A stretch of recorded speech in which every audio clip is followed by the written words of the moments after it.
So again, I welcome everybody to our, as Mina would say, a fazameling, which we do every week.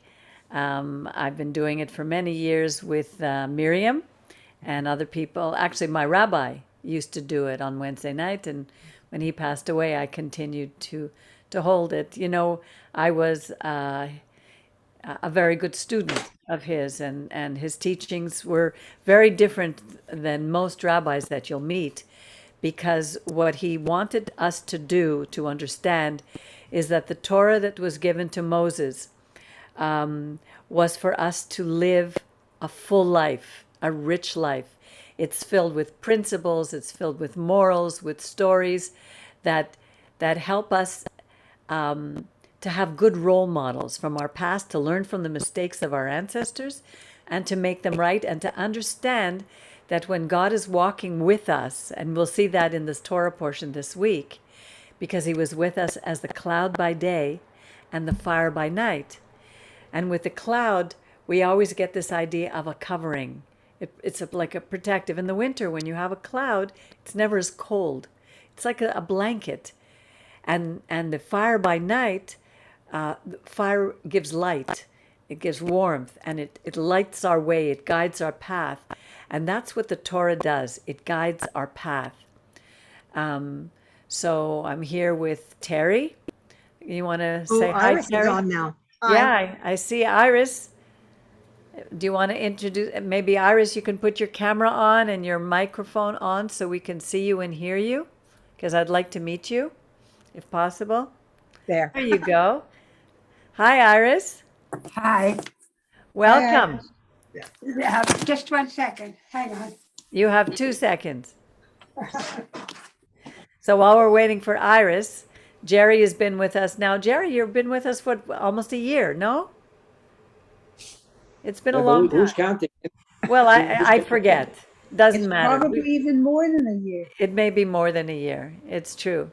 Um, and so that's basically my idea, or our idea was, most people try to convince other people to believe a certain way. Nobody can convince anybody to believe anything. That's why we don't believe in conversion. You cannot convert. What you can do is have an open mind, an open heart, and read what it actually says. What we've been accustomed to is to hear what other people say about the Torah, but we don't read it. And then when we read it, we interpret it we think we need to be a scholar to interpret it. And yet it was given to the people in the desert who were slaves. They had been slaves in Egypt. They had no education. But God spoke to Moses, and he spoke to our people at Mount Sinai. 2 million people and more heard the voice of God. And I have friends who say they have heard the voice of God. They're Jewish people. I know them. They're not crazy.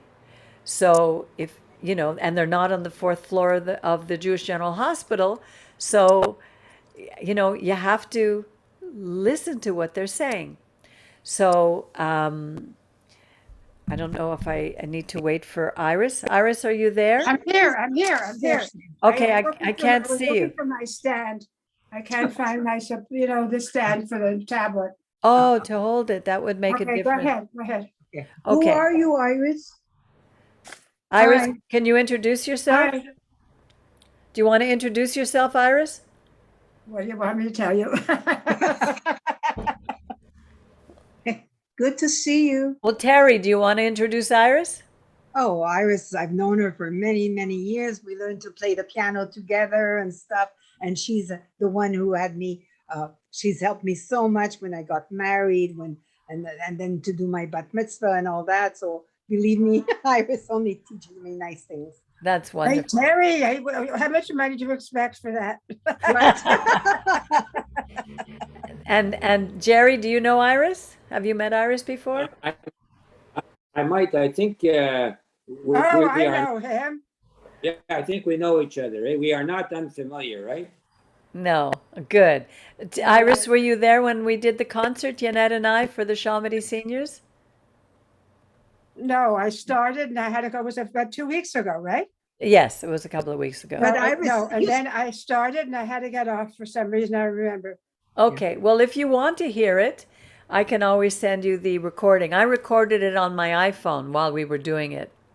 So, because they don't record it on the Zoom, but I recorded it. It's not professionally done because I had to hold my iPhone up at the last minute, but I think it was good enough Okay, for you to get an idea if you'd like.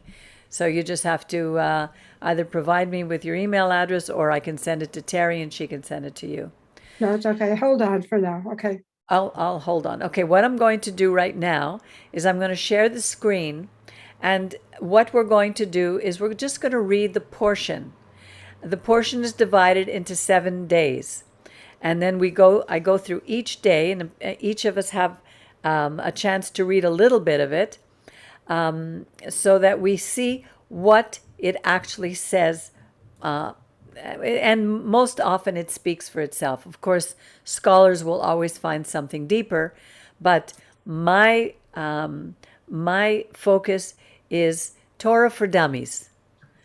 Torah for those who just haven't read it. I've been reading it now for 32 years. But before that, I had never read anything. I never knew anything about it. So let me share the screen.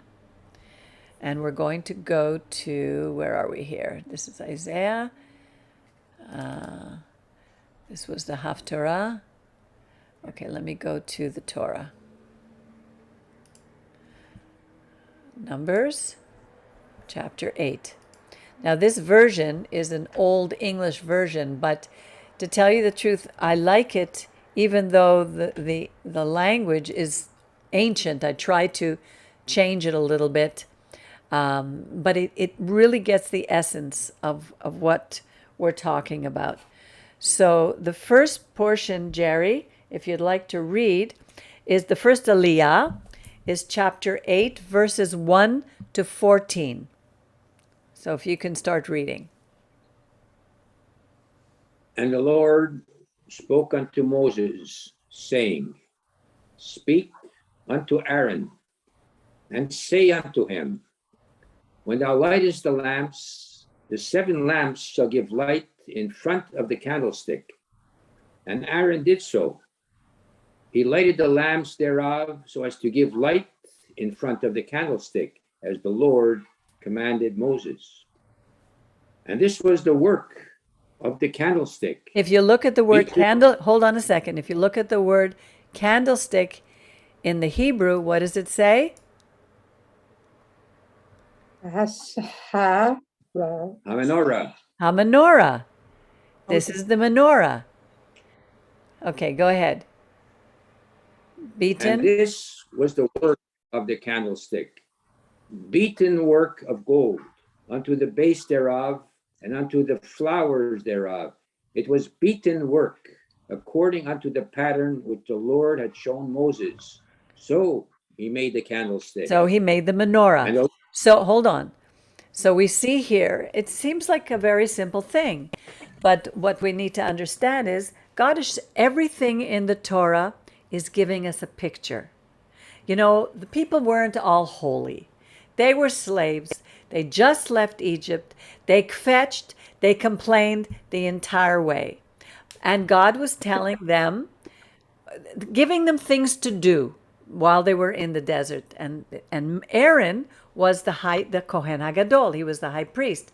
And he's telling him, when you light the lamps, when you light the lights on the menorah, it had to face inwards. It had to give light in front of the menorah. Because remember, they were in the Mishkan, the tent of meeting.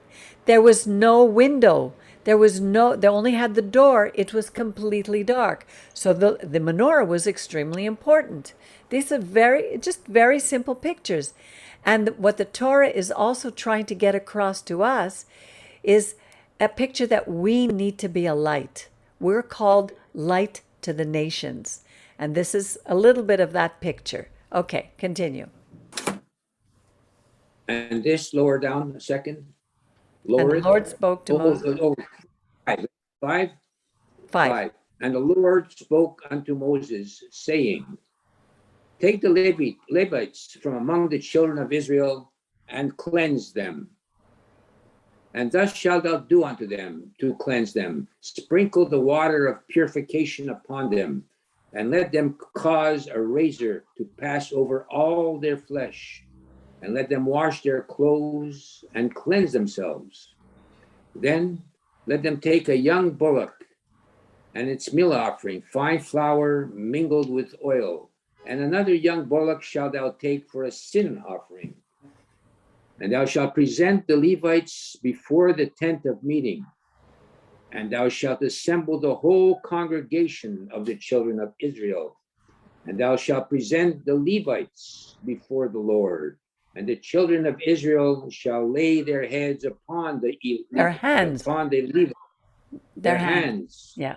Thank you.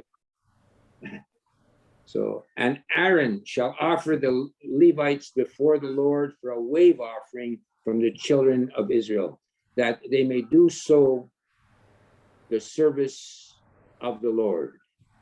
And the Levites shall lay their hands upon the heads of the bullocks, and offer thou the one for a sin offering, and the other for a burnt offering unto the Lord, to make atonement for the Levites. And thou shalt set the Levites before Aaron and before his sons, and offer them for a wave offering unto the Lord. Thus shalt thou separate the Levites from among the children of Israel, and the Levites shall be mine.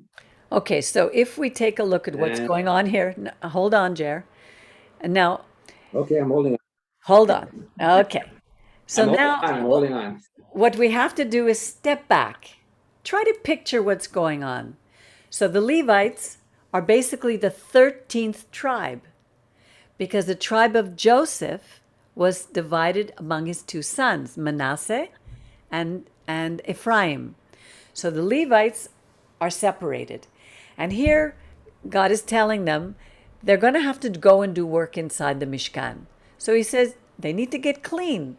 They need to shave themselves, because let me tell you, it must have been hot in there. They had no air conditioning. They must have schwitzed. So they needed to be clean. Now they were going to do a lot of work. They had to take and offer these bulls. It was a very busy time for them. But here, what I like about it, we always think, you've heard the word smicha. Smicha is when a rabbi would graduate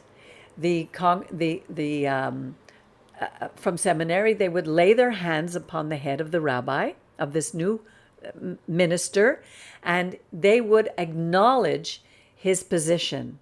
We've held smicha in our community. I have had smicha, where the rabbi of my community gave me smicha, and I was ordained as a minister. I'm like a rebbitzin in our congregation.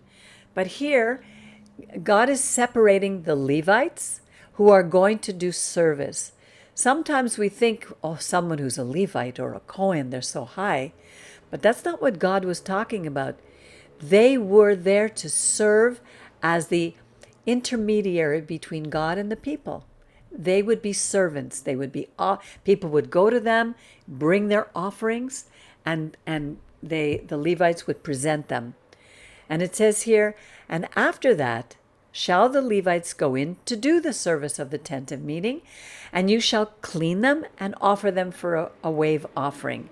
Okay, now the next verses are from 15, which I just read, to 26. Terry, would you like to read? Yes, of course.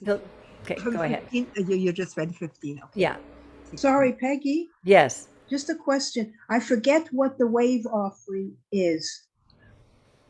That's a very good question. I'll have to look it up.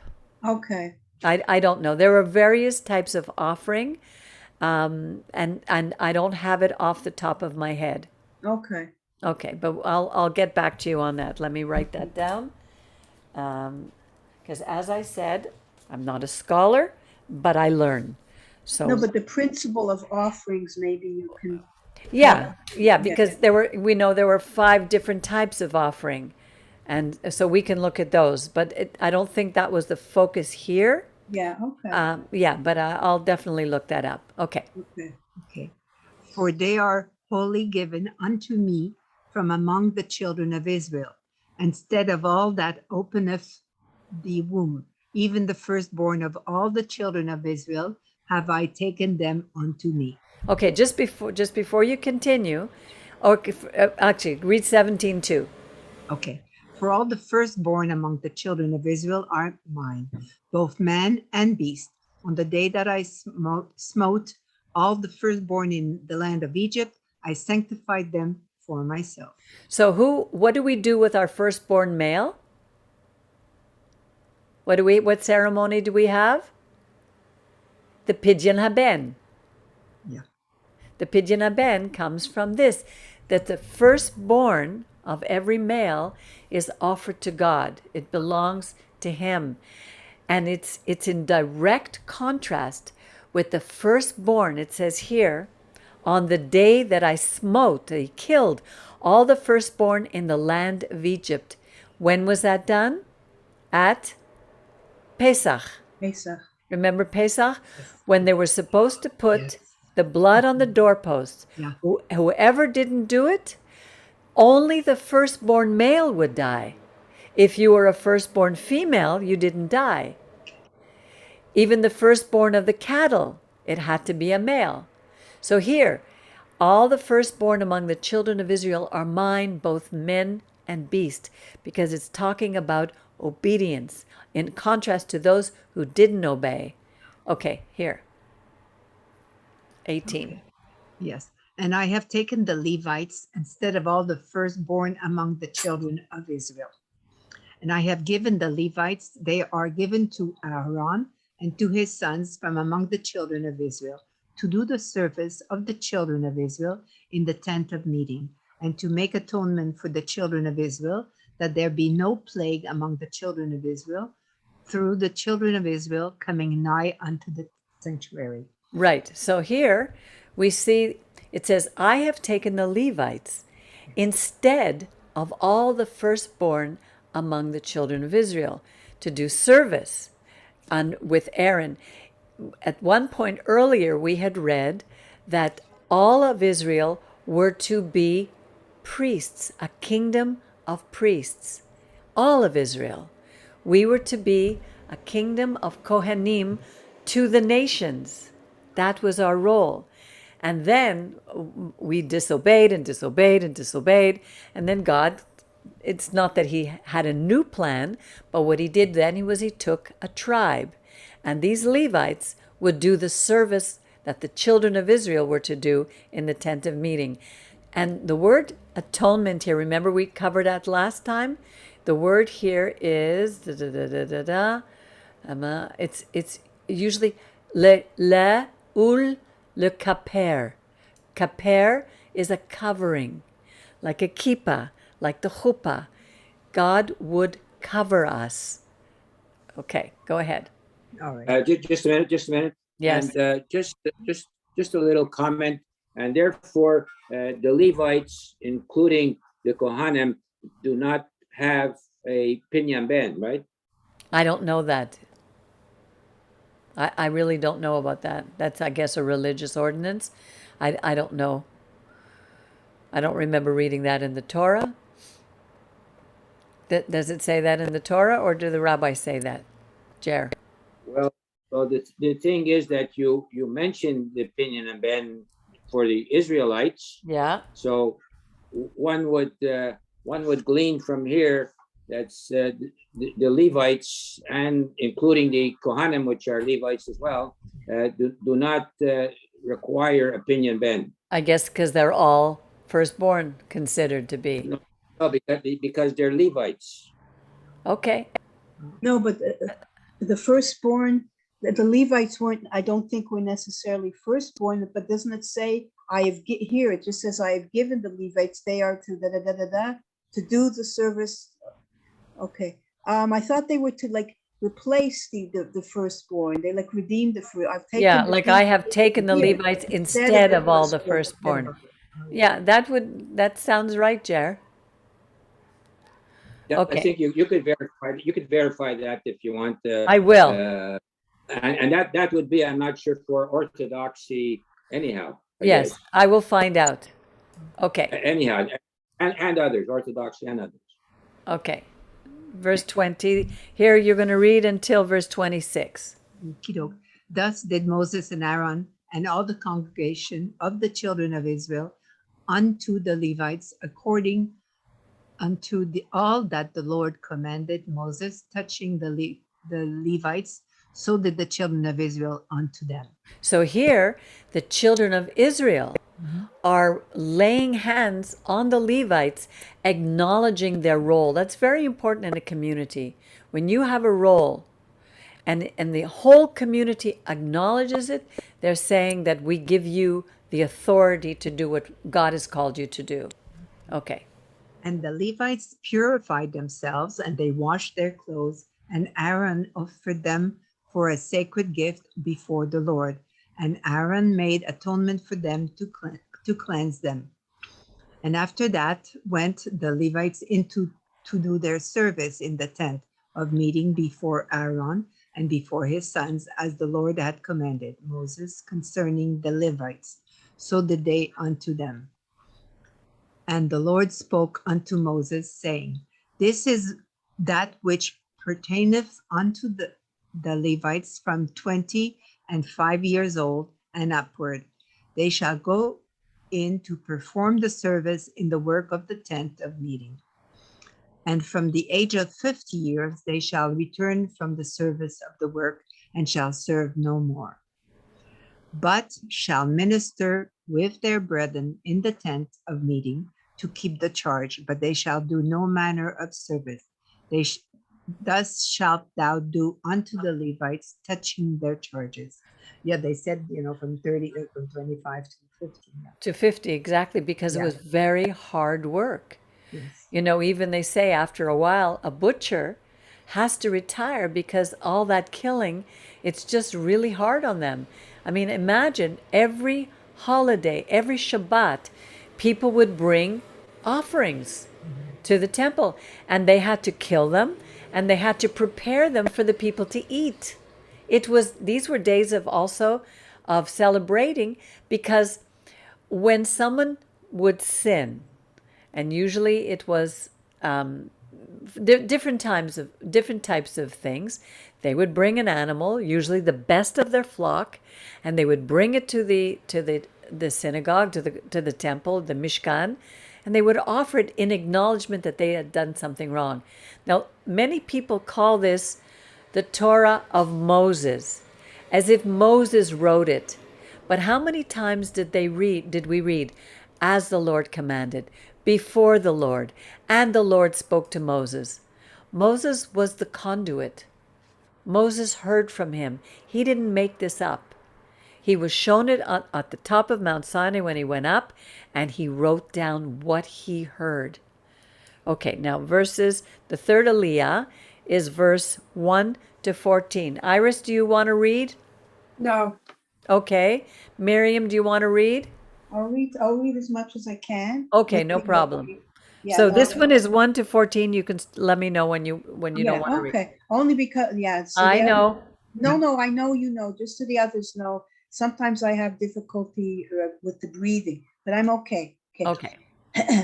And the Lord spoke unto Moses in the wilderness of Sinai in the first month of the second year after they were come out of the land of Egypt, saying, Let the children of Israel keep the Passover in its appointed season. Yes, this Passover is not Passover, it's HaPesach. This is Pesach, okay? Right. Okay.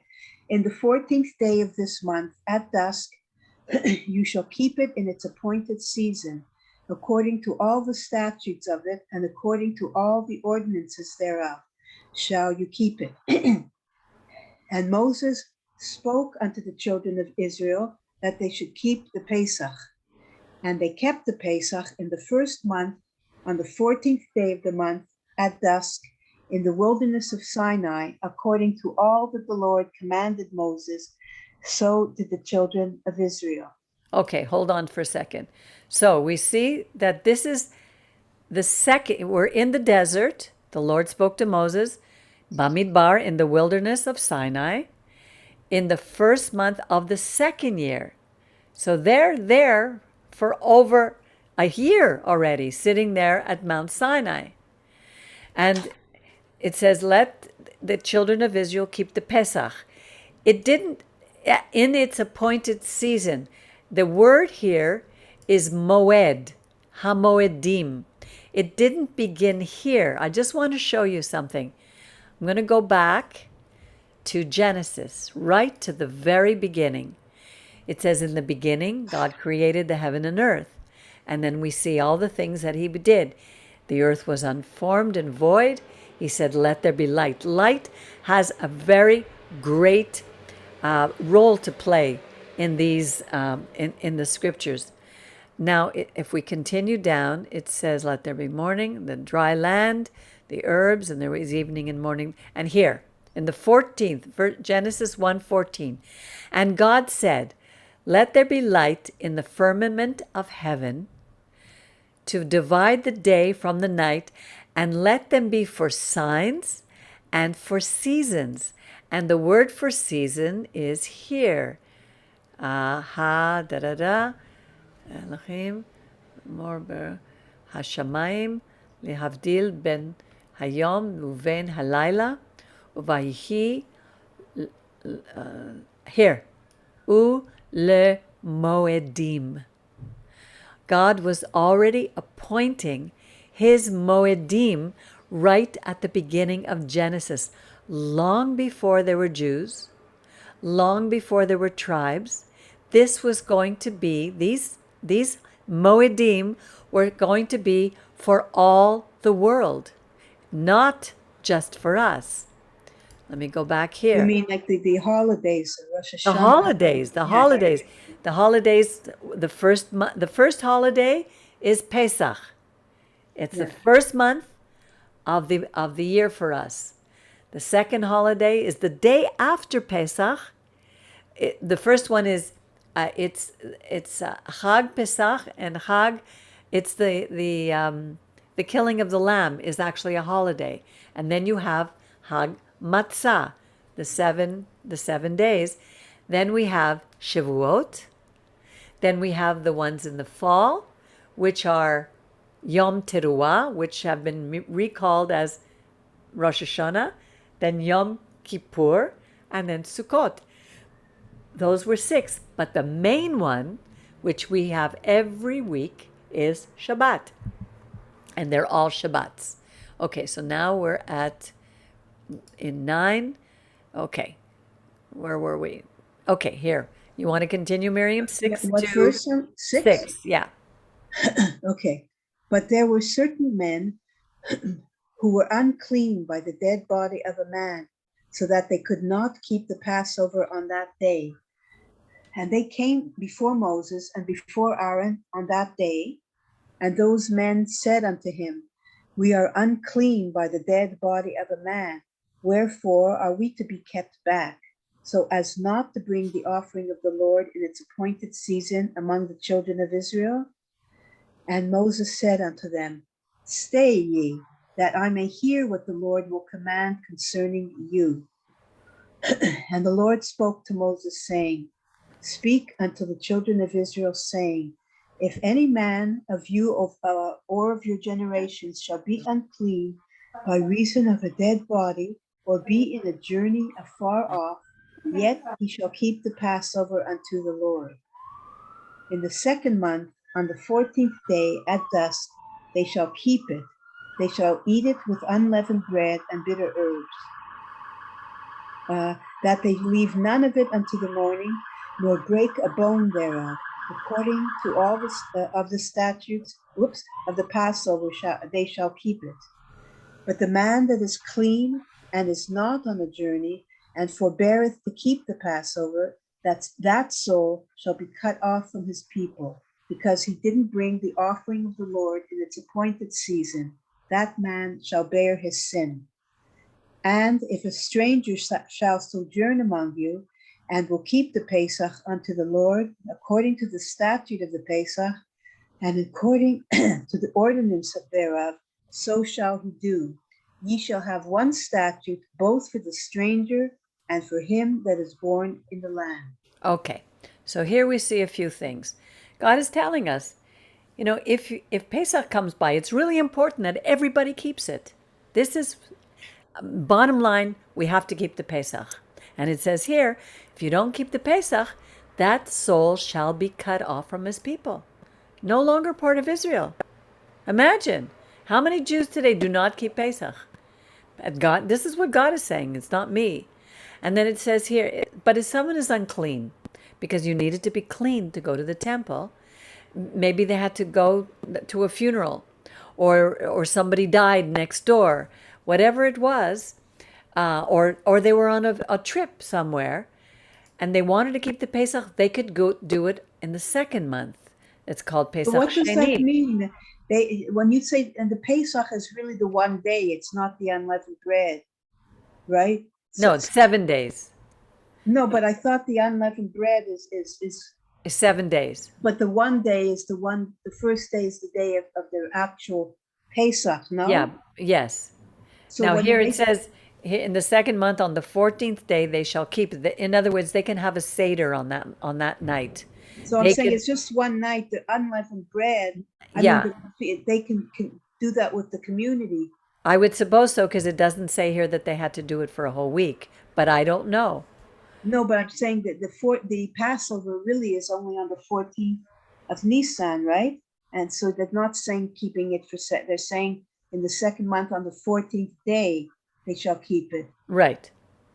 So, It looks like it's only 1 day here. yeah, okay. According to what I see, maybe, scholars would say, no, they had to keep the whole thing. But it's not what the Torah says. I'm Well, the looking Torah at, says it's 1 day. yeah, And then there's unleavened bread, which is follows right after, from what it says. yes. Okay. And here it says, this is really important, because one of the biggest things in our community that I have to say is very wrong, and it's not listening to the Torah. And God said, don't change anything from the Torah. Here it says, if a stranger, this is the ger, the stranger among us, they're not a natural born Israelite. They're the ger, those who want to be with us, the non-Jew. If a stranger who's living with you wants to keep the Passover according to the statute, according to the ordinance, the statutes is hahukat, the hukim, and the of Pesach, and the mishpatim, the things that God told us to do, so shall he do. You shall have one statute. There's only one Torah, one statute, one mishpat, both for the stranger and for him who is born in the land. So if they really want to be a part of us, they can be a part of us. Okay, now here we go. Then the fourth portion would be from 9:15 to 10:10. And on the day that the tabernacle, which is the Mishkan, was reared up, the cloud covered the tabernacle and the tent of testimony. That's where God would meet Aaron and Moses. And in evening, there was upon the tabernacle, as it were, the appearance of fire until morning. So you see the cloud by day, the fire by night. So it was always. The cloud covered it, and the appearance of fire by night. Can you imagine being in the desert?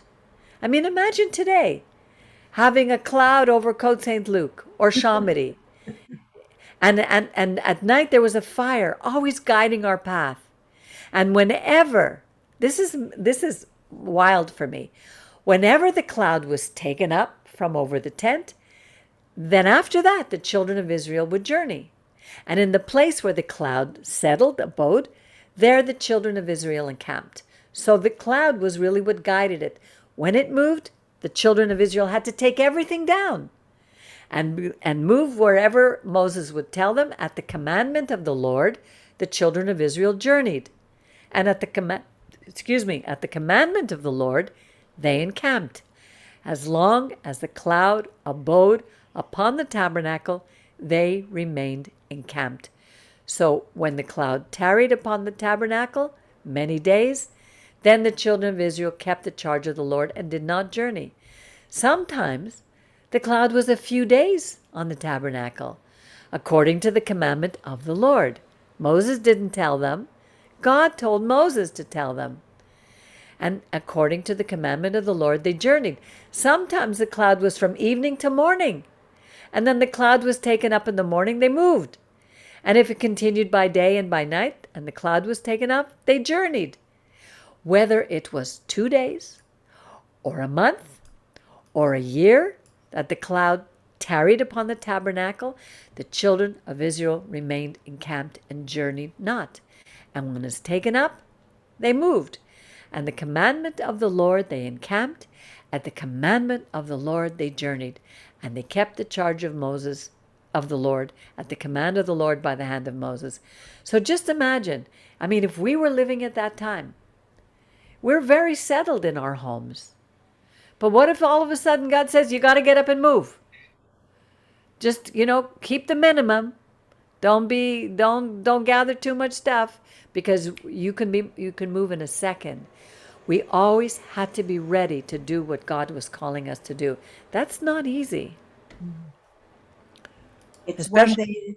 That's when the cliches come in about one day at a time. Exactly. Living our lives one day at a time, not to be impractical, but there's a meaning to that we should really be open in a good way to everything one day at a time. Exactly. Not worrying, like some of us, including me. And the Lord spoke to Moses, saying, Make 2 trumpets of silver. Of beaten work shall you make them. And they shall be for you for calling of the congregation. Now just imagine, there's no high, what do you call it, a PA system there to call 2 million people to move. How's everybody going to know? Here they have trumpets. So that when you'd call the army, do-do-diddle-oo, that's where it comes from, so that the camp would set forth. And when they shall blow them, all the congregation will gather themselves together at the door of the tent of meeting, the Ochel Moed. If they blow but one, then the leaders, the Rosh, the princes, the Nasi, the heads of the thousands of Israel, shall gather themselves to you. So here, if they only blow once, then only the heads will be gathered to Moses. And when you blow an alarm, the camps that lie on the east side shall take their journey. Because you had 4 sections. North, there were 3 camps. East, 3 camps. South, 3 camps. And west, 3 camps. 12 tribes. The center of the 12 was the Mishkan, where God would meet with Moses and Aaron. And all around them, in between the Mishkan and the tents of the tribes, were the Levites, as the representatives, the servants. So God and Moses would tell God and Aaron what to do. Moses would tell the Levites, and then they would tell the rest of the people. So here they had a certain alarm for the east side to take the journey. Otherwise, it would have been chaos. God always has order. We see in the world today, nobody wants order. It's chaos. But in God's way, it's always order. And when you blow an alarm the second time, the camps that lie in the south shall set forward. They shall blow an alarm for their journey. And when the assembly is to be gathered together, you shall blow, but you shall not sound an alarm. So this is a different type of sound for all the assembly to be gathered together. And the sons of Aaron, the Kohanim, shall blow the trumpets, and they shall be to you for a statute forever throughout your generations. When you go to war in your land against the adversary who oppresses you, then you shall sound an alarm with the trumpets, and you shall be remembered before the Lord your God, and you shall be saved from your enemy. It's very interesting. Here it says, when you go to war against the adversary who oppresses you, God always knew, and right from the beginning, he was creating an army. There were 600,000 armed men who left Egypt. And our army, the army of Israel, is the only one that is called the Israeli Defense Gesundheit. Thank you. The Israeli Defense Force, genossen auf ein Emes, they say, sneeze on the truth. Oh, yes. Yes. The Israel is not the aggressor. Israel does not attack, but Israel has the right to defend itself against its enemies. And we have had enemies from the time we left Egypt 4,000 years ago. Now it says also, in the day of your gladness, your simcha, in your appointed season, in your moedim, in your new moons, the Rosh Chodesh, you shall blow the trumpets over your burnt offerings and over the sacrifices of your peace offerings, and they shall be to you as a memorial before their God. I am the Lord your God. How many Jewish people today can honestly say that they believe and they follow the Lord God of Israel? I've spoken to people, to rabbis, and I have a friend who spoke actually to a Chabad rabbi recently, and he asked him, how many of your congregation do you think truly really want to follow God and believe in him? And he said maybe 5%. We're a very unbelieving people. We don't trust. We're involved in everything. And it came to pass in the second year, in the second month, so now we're in the second month, on the 20th day of the month, that the cloud was taken up from over the tabernacle of the testimony, and the children of Israel set forward by their stages out of the wilderness of Sinai, and the cloud abode in the wilderness of Paran, and they took their first journey according to the commandment of the Lord by the hand of Moses. Well, let's see. Oh, I've gone past. Okay, Jerry, so now you're going to read until verse 34. Unless I get tired. I'm If starting you at get 14. tired, I'll read. Don't read. Yeah. Someone else will read. All right. 14. Yeah, Terry was reading good, helped us out, and Miriam and whatever. Yes. And in the first place, the standard of the camp of the children of Judah set forward according to their hosts. And over his hosts was Nashon, the son of Aminadab. And over the host of the tribe of the children of Issachar was Nathaniel, the son of Zuar. And over the host of the tribe of the children of Zebulun was Eliab, the son of Helon. And the tabernacle was taken down, and the sons of Gershon and the sons of Merari, who bore the tabernacle, set forward. And the standard of the camp of Reuben set forward according to their hosts. And over his host was Elzur, the son of Shedur. And over the host of the tribe of the children of Shimon was Shalumiel, the son of Zurishhaddai. And over the host of the tribe of the children of Gad was Elishaph, the son of Duel. And the Kohathites, the bearers of this sanctuary, set forward, that the tabernacle might be set up against their coming. And the standard of the camp of the children of Ephraim set forward according to their hosts. And over his hosts was Elishama, the son of Amihud. And over the host of the tribe of children of Manasseh was Gamaliel, the son of Pedazur. And over the host of the tribe of the children of Benjamin was Abidan, the son of Gideoni. And the standard of the camp of the children of Dan, which was rearward of all the camps, set forward according to their hosts. And over his host was Ahiezer, the son of Ammishaddai. And over the host of the tribe of the children of Asher was Pagiel, the son of Ochran. Until when, Peggy? Wherever you want. You can finish at 28. Okay. And over the host of the tribe of the children of Naphtali was Ahira, the son of Enan. Thus were the journeyings of the children of Israel according to their hosts, and they set forward. It must have been an amazing sight because each one had its standard. If you look at the pictures of the symbols of the 12 tribes, they had them on flags.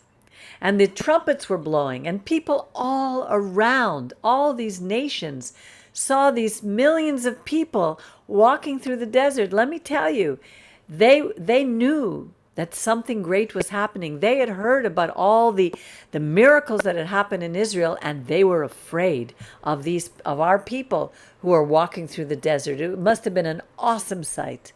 Okay, Terry, you want to continue? All right. That's it. 29. And Moses said unto Hohab, the son of Ruel, the Midianite, Moses' father-in-law, we are journeying into the place of which the Lord said, I will give it to you. Come thou with us, and we will do thee good. For the Lord hath spoken good concerning Israel. And he said unto him, I will not go, but I will depart to mine own land and to my own kindred. Do you remember the name of remember when Moses left Egypt and he was in the desert and he came to the well and he saw, that's where he met his wife Zipporah, and she brought him to meet her father-in-law. Do you remember his name, Miriam? It wasn't Reuel, he had another name. Jethro. Jethro. Exactly. So sometimes people have more than one name. I don't know why. But here, this was his father-in-law. And Moses was very attached to his father-in-law. He gave him good advice. And Moses, his father-in-law, was the priest of Midian, and yet he knew about the God of Israel. And Moses said to come with us. God is going to do great things with us. But he It's didn't want to. amazing. Moses is the greatest, really considered probably the greatest Jewish prophet and man of God. And here we're looking, people don't like, his Midianite father-in-law who over the Midianites who worshipped and bowed down to idols. I mean, Exactly. Exactly. Okay. But I'm going to comment here, Peggy. Yes. The big thing, this is just a personal thing. The big thing that Yethro only has a parsha in the Torah chapter. The big thing that was Miriam with Yethro was not. He was just not like a regular type of guy. He was like a prince and a priest in it. So he was a very, very, very big guy, important guy in his domain. And for Right. such an important big guy came over to Moses. So that added, I mean, the person himself, plus he had all that he was a prince himself, Yes. Right. Right. But he acknowledged the God of Israel. But we don't know if he ever fully accepted him. There are many people who keep the God of Israel, but they still believe in other gods. So, Well, look at even, I keep mentioning this, but I was so amazed when I first found out. Look at Nebuchadnezzar, yes, exactly. same thing with the way he acknowledged God more than acknowledged God at the end. Exactly. Okay, verse 31. And he said, Leave us not, I pray thee, for as much as thou knowest how we are to encamp in the wilderness, and thou shalt be to us instead of eyes. In other words, he lived in the desert. He knew the desert. You know how we have to camp in the wilderness.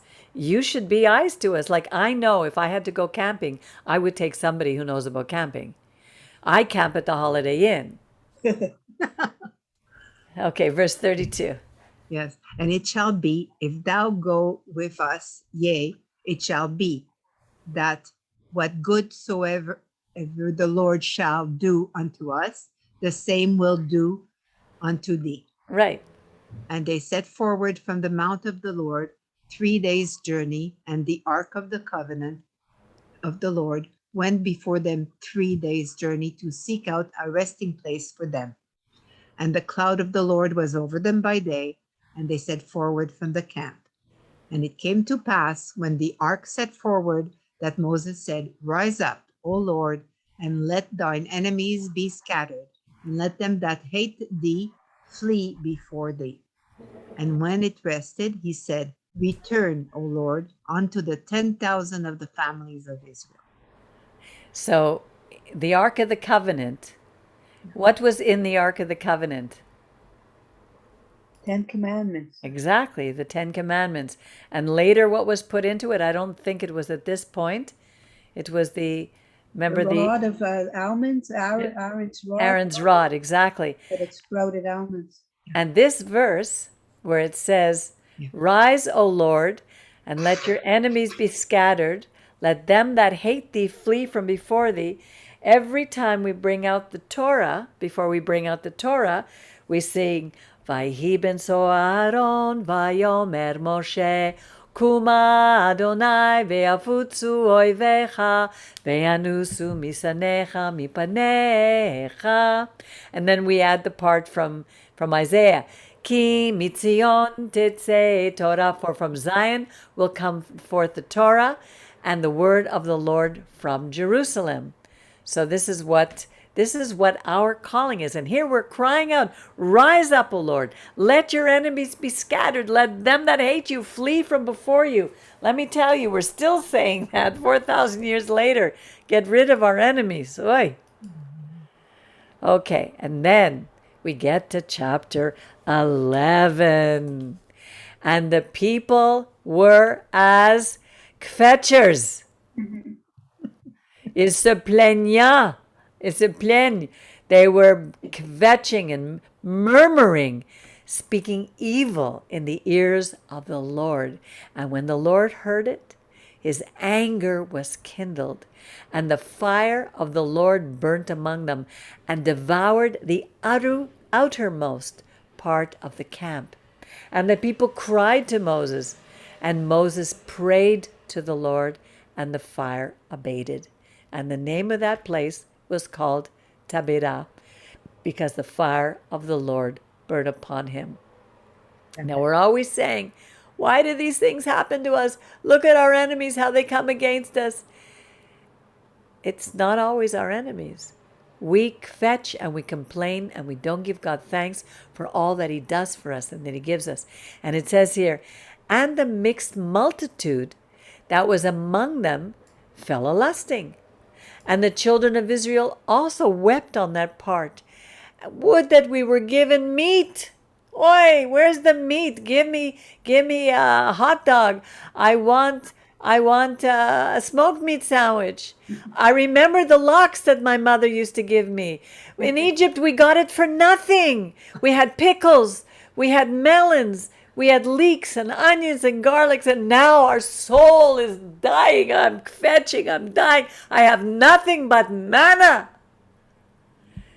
Now, the manna was like coriander seed, and it had the appearance of bdellium, whatever that was. And the people went about and gathered it, and ground it in mills, and beat it with mortars, and seethed it in pots, and made cakes of it. And the cake of it was like the taste of a cake baked with oil.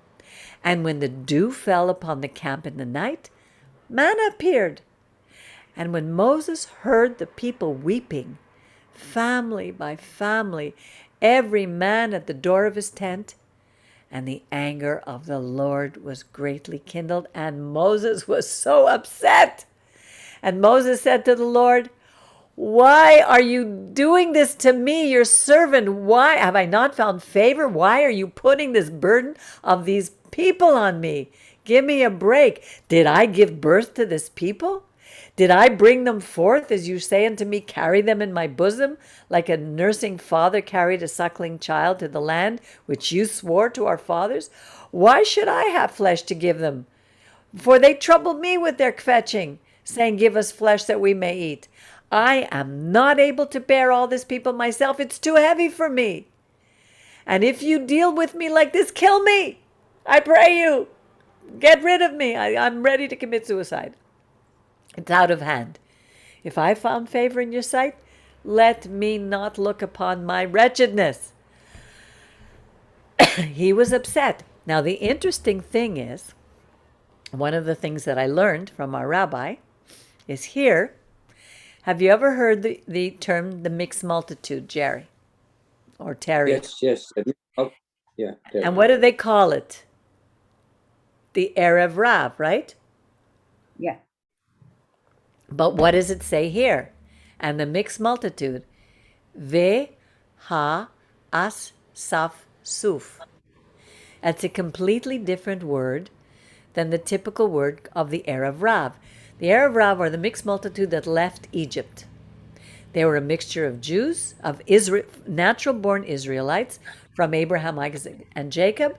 And then there were those who came with us, those Egyptians who had seen the miracles. People along the way, like we have Caleb, a Kenizzite, other tribes who had heard of the miracles and wanted to be with our God. But here, Asaf Suf are the rabble-rousers, the troublemakers. There are always troublemakers who spur on the rest, who make trouble for the rest. Those were the ones. And they could have been natural-born Israelites. It doesn't say that. The rabbis blame it all on the Gentiles. And it doesn't say that in the Torah. So here, God is going to answer Moses. The Lord said to Moses, gather to me 70 men of the elders of the children of Israel, of the elders of Israel, who you know to be leaders, elders of the people, Zekanim, and officers over them, and bring them to the tent of meeting, that they may stand there with you. And I will come down and speak with you there.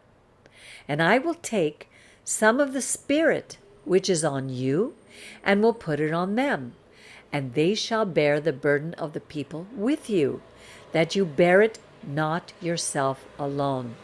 It's so important when we're serving in a community not to take the whole burden upon ourselves of serving the community.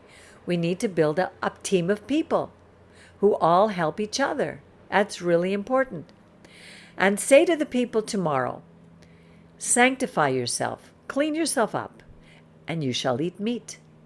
For you have wept in the ears of the Lord, saying, would we that we were given flesh.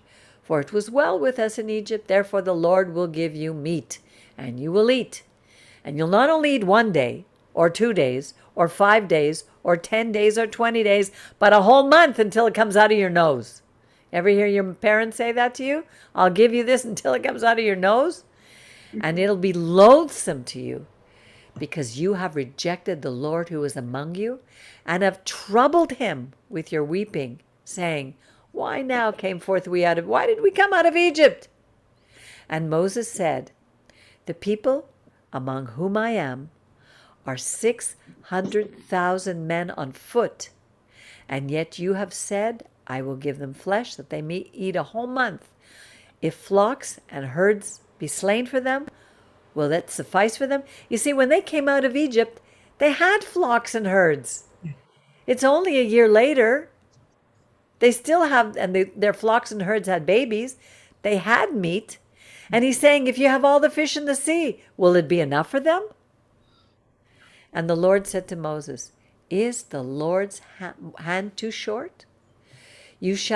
Now shalt you not see whether my word shall come to pass or not. And Moses went out and told the people the words of the Lord, and he gathered 70 men of the elders of the people and set them around about the tent. And the Lord came down in the cloud and spoke to him, and took some of the Spirit that was on him. I don't know what this looks like, but each of us has Ruach. When God breathes into us, he breathes his Spirit, his Ruach, into us. So God took some of it from Moses and put it onto the 70 elders. And it came to pass, when the Ruach rested upon them, they prophesied, but they did so no more. So it's when the Spirit came upon them, they prophesied, and then they didn't do that afterwards. But there remained 2 men in the camp. The name of one was Eldad, and the other Medad. And the Spirit was upon them, and they were of them that were recorded, but they did not, go out into the tent. They remained back, and they prophesied in the camp. And a young man ran and told Moses, Eldad and Medad are prophesying in the camp. And Joshua, the son of Nun, the minister of Moses from his youth up, see, Moses had someone who followed him around all the time, who he was training, answered and said, My lord Moses, shut them in. And Moses said to him, Are you jealous for my sake? Like, why would I be afraid that these two men are prophesying? I have nothing to fear. Would it that all of the Lord's people were prophet, that the Lord would put his Spirit on them. Can you imagine if the Lord put his Spirit on you, Jerry, and on you, Terry, and on you, Iris, and on you, Miriam, and on me, and we were prophets? They would probably stone us. And Moses withdrew in the camp, he and the elders of Israel. And look what happens next.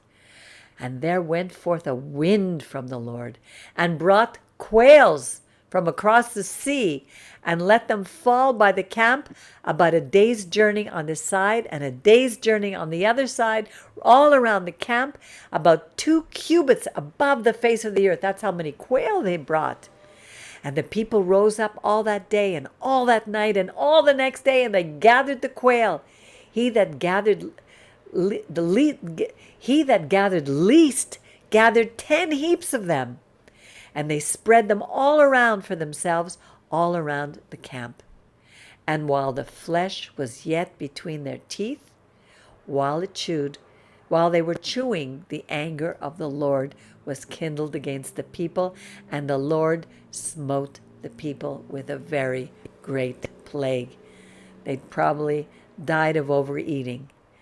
And the name of that place was Kibrot Hata'ava, because they buried the people who lusted. From Kibrot Hatava'ah, the people journeyed unto Hazarot, and they abode at Hazarot. Okay, so that's 35. Where are we now? We're going to go to just to 12:16. Okay, Jerry, you want to read a few verses? Read 8 verses, and then Terry can read 8 verses. Okay, just give me 1 second. Do you want Terry to start? You want Terry to start? Okay. All right, let Terry start. Go ahead. All right. And Miriam and Aaron spoke against Moses because of the Cushite woman whom he had married, for he had married a Cushite woman. You know who the Cushites were, right? They were Ethiopian. She was a Schwarze.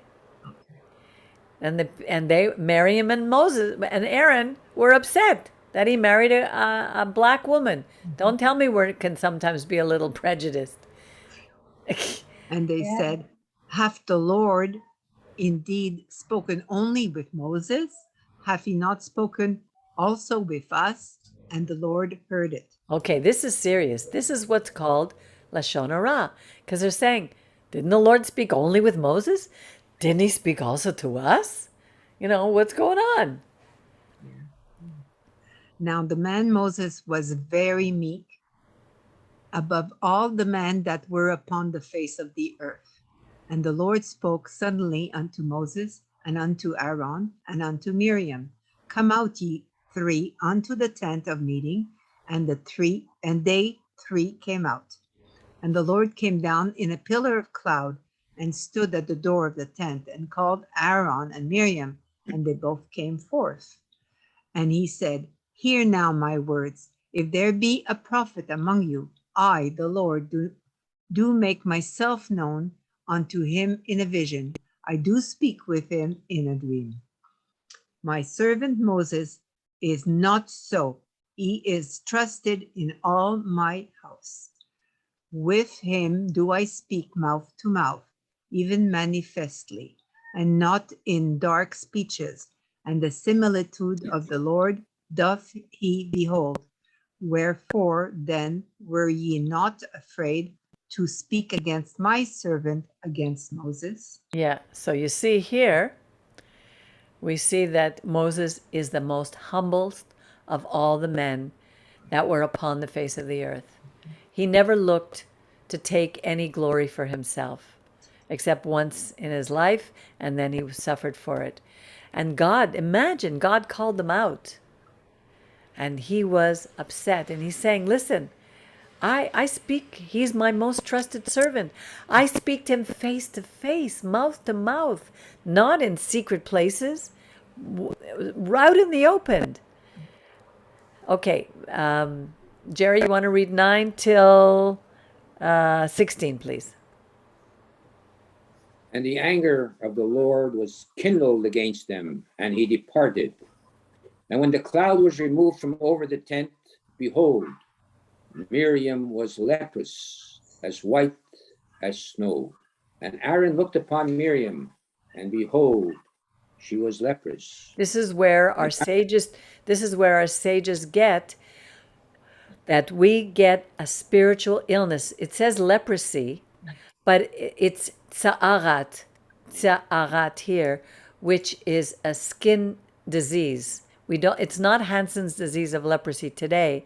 It's like when Moses was first supposed to go to Pharaoh, and he says, well, how's he going to know who I am? Who sent me?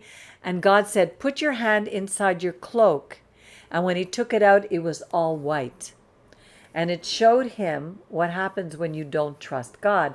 And then God said, okay, put your hand back in your cloak. He put it back in and it came out all clean. So here, Miriam was white as snow because of Lashon Hara, the evil tongue gossip.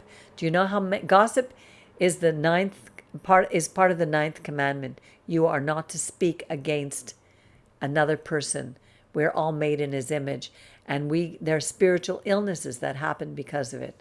Okay, sorry, Jerry, go ahead. That's okay. And Aaron said unto Moses, O my Lord, lay not, I pray thee, sin upon us, for that we have done foolishly, for that we have sinned. Let her not, I pray, be as one dead, of whom the flesh is half consumed when he cometh out of his mother's womb. And Moses cried unto the Lord, saying, Heal her now, O Lord, I beseech thee.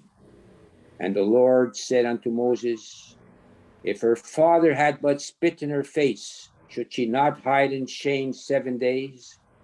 Let her be shut up without the camp 7 days, and after that she shall be brought in again.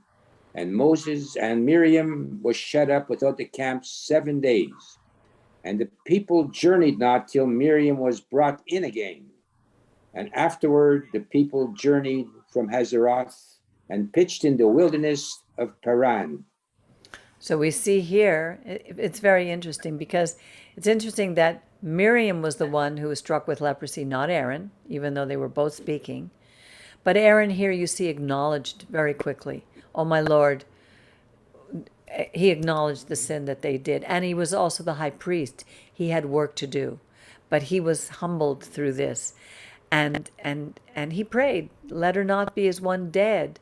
And Moses cried. There's a song that we sing that Miriam loves. Elna refanala. Elna refanala. Elena refanala. And Moses cried, Heal Miriam, this I pray. And Moses cried, Heal Miriam, this I prayed.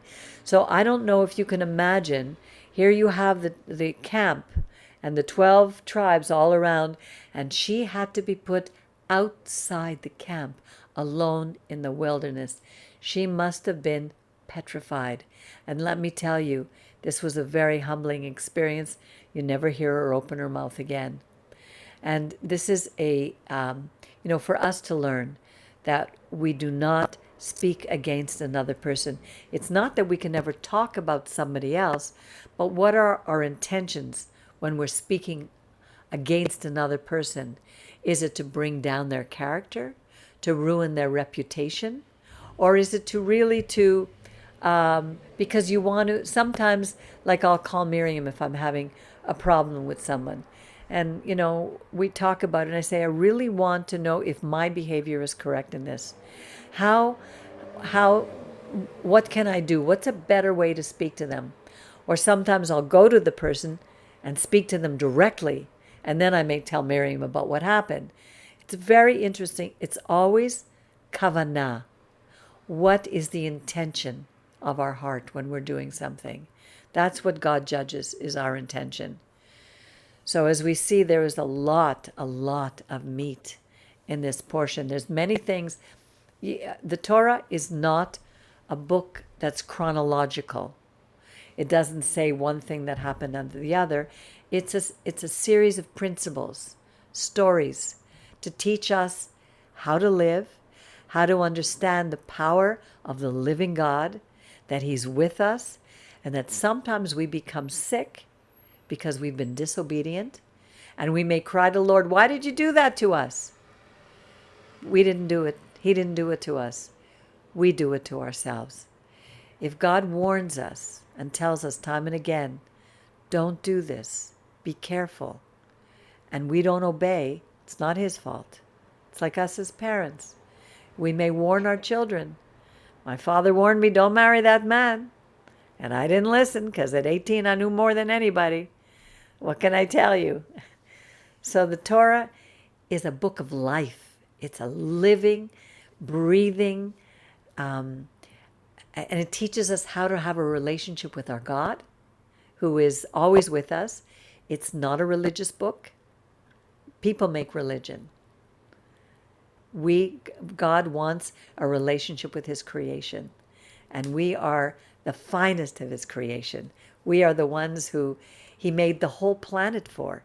He wants us to enjoy everything He made for us. And so it's our job to stop kvetching, to be good to one another, to love our neighbor as ourselves, and to sense His presence in our life, because He's real. So that's what I've gleaned out of the portion this week. Any comments? Any questions? Any? Yeah, I have a couple of comments.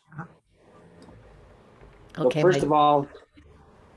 first of all, as usual, Peggy, and tonight, good. It's and for the new people like Carrie and Iris, and it would have been nice for a lot of people to share in this year what you gave, Peggy. So all these people, and we should probably try to get out those messages to more people. I want to ask Terry a question. Yes. go Terry, ahead. is your last name pronounced Coven or Coven? Oh, it would be, I think I don't know. It's Coven, I think. Yeah. Do you ever have someone in your family called Morty? No. He'd be close to 80 at this time if he was around. Oh, no, because Coven is my husband's name, right? And I think it came because Harry, my father-in-law, he could have been a Kowenienski or something like that when he came out of Poland, you see, and it was changed to Coven for some reason. But no, I don't know anyone like that. There are no other Covens that I know of. It comes from Harry Coven, who was a tailor from. Like my great-grandfather was a Schneider Yeah. in Ukraine. But we didn't say hello to Miriam so much tonight. How are you, Miriam? I'm a lot better today. Good. You're looking great right now, Miriam. Thank you. That's a positive suggestion, What, it's a suggestion? I said you're looking great. I said it's a positive suggestion. Besides the comment, it's a positive suggestion. Okay. So I thought, well, go into your mind and your soul, and you're looking great. And if you absorb it more, you will be looking great. okay. Iris, are you there? Oh, yes. Yes, I am. What did you think of your first time with us in this group? I have to tell you, I found it very interesting. I have studied with many rabbis, but never discussed anything the way the way you were doing this. Mhm. I'm sitting here in, I shouldn't say shock, but in awe That's because it's wonderful. completely alien to anything else, anything I've studied over the years. I know. It's very enjoyable. Thank That, you. that you're very welcome, Iris. And that's something that, I've been involved in many things in my life, in many religions, in the New Age, in the occult, in many things looking for truth. And when I came back to Torah with my particular rabbi who's now passed away, he had a very different way of approaching. And I want to continue very much his work, which is really bringing us back to the times of Moses.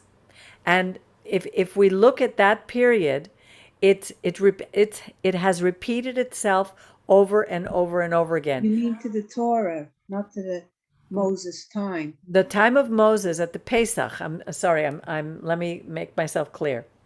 The story of the Pesach of it's the beginning of our journey of the people of Israel.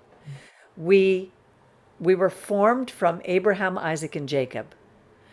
Jacob goes down to Egypt because his son Joseph had been sold as a slave.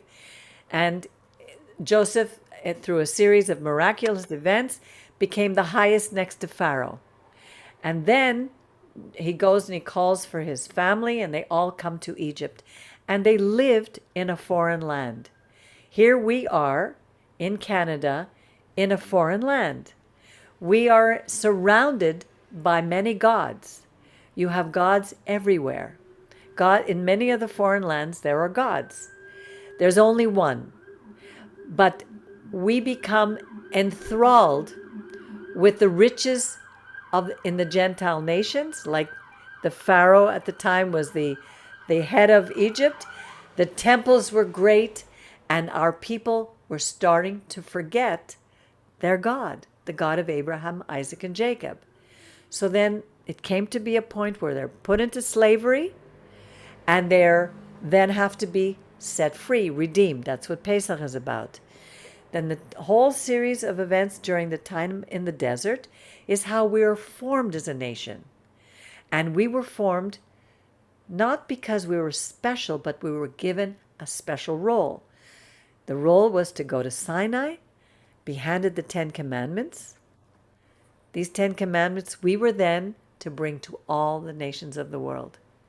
There's the 10 principal things that were written in stone by the finger of God, it says. It wasn't Moses who wrote the 10 Commandments. It was God himself. And when we don't obey them, because we said at the base of Mount Sinai, we will do and we will obey. And when we don't, we suffer. And when we do, we're blessed. And the people around us want to come, want to know, who is this God? It's very simple, but it's very difficult to do, because man loves religion, to build his own religions. It's power and control and money. And politics. Religious leaders and politicians are very similar.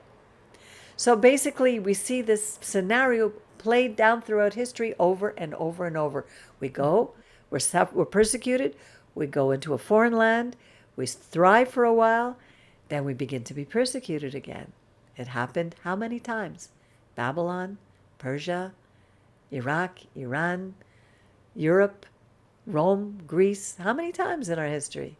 And now Canada and the United States. We have to come back to the simple, basic Torah, simple commandments. And that's my heart. That's why I want to bring this out to as many people as I can. That's why I'm thrilled to have you with us, Terry. Iris, it's a joy to not see you, but to hear you. Jerry, it's always a pleasure. Miriam is my right-hand man. And we've been through many things together. So I want to thank you again. And if you have any questions, any comments, always feel free. I'm willing to, to share and to learn. I continue to learn. And the link is the same every Wednesday. Iris, it would be good to have your email address, because if you're going to stay on, then I'll send you reminders if we're not on or if something happens. How do I get my email to you? You can send it. I'll send it to you. Perfect. Great.